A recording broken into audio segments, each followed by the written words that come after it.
Dans un train, deux enfants couraient dans tous les sens. Parfois, ils se disputaient, et parfois, ils sautaient sur les sièges. Le père, assis non loin, semblait perdu dans ses pensées. De temps en temps, quand les enfants le regardaient, il leur souriait tendrement. Puis les enfants reprenaient leur jeu turbulent, pendant que le père continuait à les observer avec amour. Les autres passagers du train étaient agacés par l'agitation des enfants et le comportement passif du père.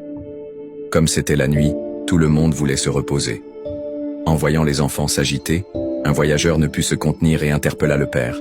« Quel genre de père êtes-vous ? Vos enfants se comportent mal, et au lieu de les calmer, vous les encouragez avec vos sourires. N'est-ce pas votre devoir de leur expliquer ?» Le père resta silencieux un moment, puis répondit doucement. « Je réfléchissais justement à comment leur expliquer, mon frère. Ma femme était partie chez ses parents. Elle est décédée hier dans un accident. Je conduis mes enfants là-bas pour les derniers rites, et je ne sais pas comment leur dire qu'ils ne verront plus jamais leur mère. » À ces mots, tout le monde fut stupéfait. Personne n'avait plus rien à dire. Même penser semblait difficile. Les enfants continuaient à courir et jouer dans le wagon. Rien n'avait changé dans l'ambiance, mais ils ne paraissaient plus turbulents. Ils ressemblaient maintenant à de jeunes fleurs fragiles sur lesquelles chacun voulait verser sa tendresse.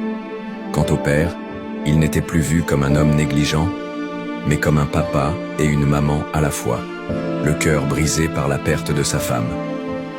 Morale. Ne jugez pas un livre à sa couverture.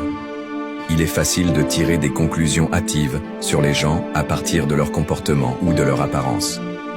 Mais prenons le temps de comprendre leur situation avant de juger. Cela nous permet d'avoir plus d'empathie, de sagesse et de compassion.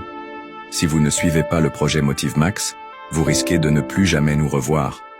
Mais si vous le faites, félicitations, vous êtes sur un chemin de croissance continue.